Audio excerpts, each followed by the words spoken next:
Good morning po! Hello! Welcome back to our channel. So, for today's video, we will be reviewing the Barenbliss Full Bloom Transferproof Matte Tint. This one guys. Yeah. This has been in the market for quite some time now and matagal na rin to sa akin. Matagal na rin to sa akin and I just wanna share with you guys my experience with this. As you can see, the packaging medyo basta marami ng ano dyan sa packaging kasi matagal na nga to sa akin. Na-test ko na talaga ito. So, I got this for 140 pesos dati sa Lazada. Naka-sale yon. And if may naririnig kayo, that's Nicole playing. Naka-sale yon doon sa Lazada when I got this. Kaya I grabbed this. Hindi ko na-grab yung lahat kasi I actually bought only one.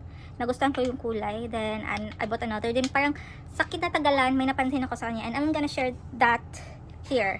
Okay, so that packaging is very nice. Very premium yung packaging, naka-embossed something yung logo niya, Barenbliss. I got the shade 6 Sassy Season 06 and 08 Jasmine Bud. So let's go ahead with the swatches muna. And ito, doe foot applicator siya. Sorry, Jasmine Bud pala yung na-swatch ko. Sorry. Okay, so let's just wait for it to set. It comes off orange dito sa camera, napapansin ko, but ang puti ng powder anyway. So, it's very matte. This is one layer, one dip and one layer. Very matte. And as you can see, may mga parts na hindi pa niya hindi niya na-cover. So, I'm gonna go ahead and apply another layer, okay? I think nag-set na siya. Ang lapit pero I just wanna show you guys how it looks like, okay? Ayan. Brown na may konting orange. Ganon siya sa lips ko. I have two-toned lips. I have dark edges sa lips ko. And it does its job naman to cover the dark edges. Na-even out naman niya yung lips ko. The feeling is like a liquid lipstick. You're applying liquid lipstick. It's not thin, okay? Hindi rin sobrang thick, but it's not thin. You're like applying a regular liquid lipstick. Ganon yung feeling. When I smack my lips together, parang nagbibitak-bitak yung pigment niya. Ayan, and it is very sticky.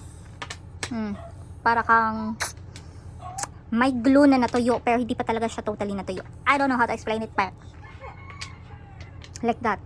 And oh, by the way, it's transfer proof. True to its claims. Na transfer proof na siya. Let me try kissing the back of my hand. Ayan, walang laman. Walang touch siya.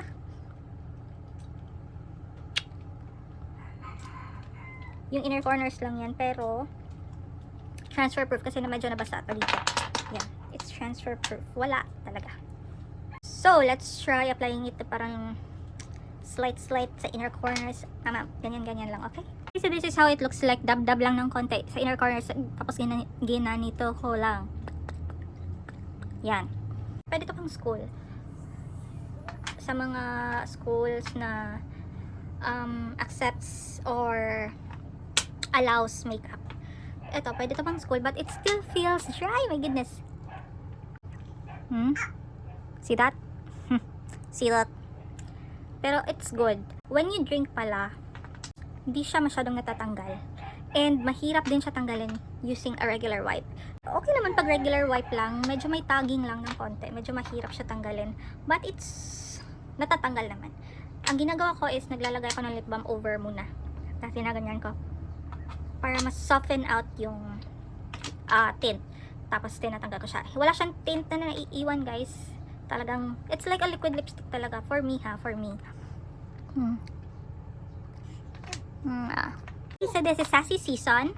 It is a little bit pink in person rin. Orange, pinkish na orange yung dating niya. Pero muted. Muted, pinkish, orange, ganon. Muted na. Maganda rin to. Parang my lips but better, ganon. Same formula, of course.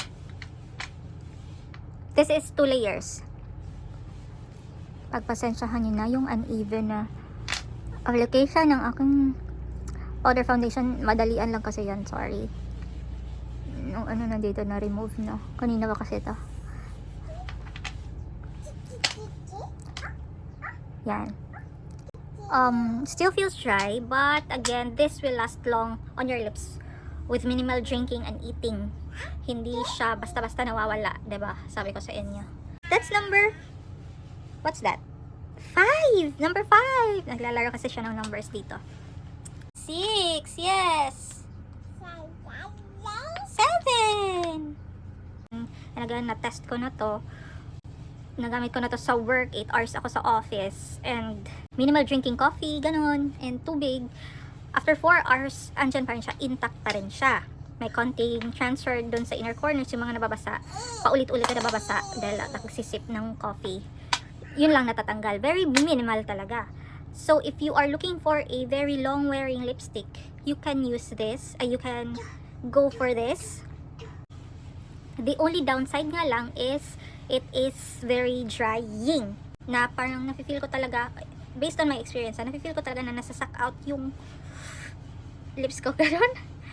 Pero it looks good sa camera, it looks good sa pictures, ganun. If you want fuller look, parang napo-full yung lips mo tingnan, go for this, why not? If kaya mong tiisin. Though for its price range, this is around 269, I believe. I only got this for 140 pesos sa Lazada. Of course, you see coins and parang nag-sale ata sila that time. Worth it to, of course. Matagal na rin to sa akin and may time na parang nagamit ko talaga tong sassy season ng isang buwan. Kasi, yun nga, long wearing siya and di ako retouch ng retouch. Final thoughts, yun nga. And by the way, kung ikukumpara ko ito doon sa glossy version, yes, the 24-hour glossy tint nila na peach makes perfect. Yes! Peach makes perfect na lip gloss nila. That one I did not like, period. Tinapon ko talaga siya, Jay. Sana di ko tinapon, no, para magawan ko ng review at makita nyo anong naging itsura niya. Did not like it. At first, it was good. I bought Never Settle, yung bet na bet ni Anklutz. Before ko napanood yung review ni Anklutz, nakita ko na kasi to sa Lazada and mura lang siya. So, I bought it. And nagustuhan ko siya when it arrived. It smells good. Nagtitint siya. Though the tint does not last very long, pag kumain and uminom ka, nawawala rin siya yung inner corners, but hindi talaga totally nawawala. May naiiwan na tint siya. Na tint sa lips mo. But after a month, napansin ko when I used it, napansin ko na parang medyo bumaho siya. Parang it still smells sweet, but parang may amoy acidic, ganun yung, hindi ko alam anong nangyari. Maybe because kasi may mga lip tint talaga na bumabaho, 'di ba? And isa siya doon. Look at this. Isa siya doon and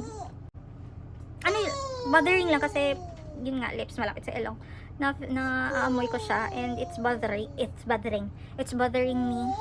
It was, yun nga, bothering siya sa akin. So, hininto ko siya. And napansin ko rin, parang lalong nag-darken yung outer edges ng lips ko. I don't know, parang di talaga hiyang ako doon kasi parang lalong nag-darken. Pansin ko lang. Based on my own experience lang to, guys, ha. Parang nag-darken lalo yung outer edges ng lips ko that when I was using it continuously. Naging mabaho siya and parang I think may contact na naganap. Contact from the doe foot applicator to my laway.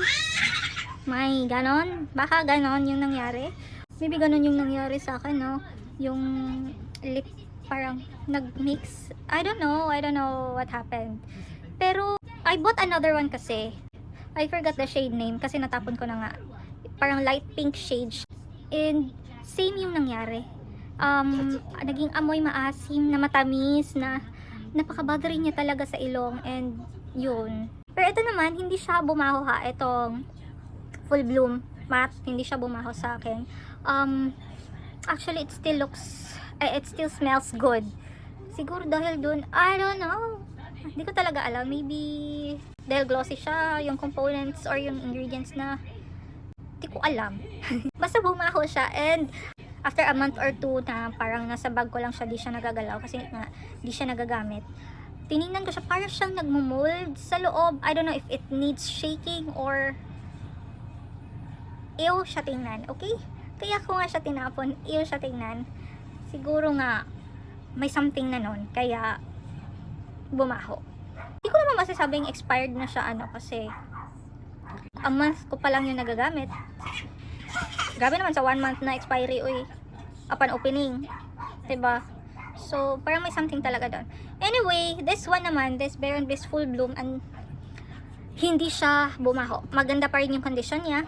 It still looks good. The only downside lang talaga is very, very, very drying siya. Like, di ko bet. Okay? Personal bet. Not bet. Personal bet. Basta di ko siya masyadong bet now. Pero, all in all, if I'm gonna rate it, 6. Ang baba ko mag-score. 6. Pag may semento yung lips ko. Ganon. Pero, this is a very good product. Affordable. And nasa malls na rin siya if ayaw nyong mag-antay sa online. Anyway, I'm gonna end this video kasi medyo haba-haba na. And I'll see you guys soon. Bye!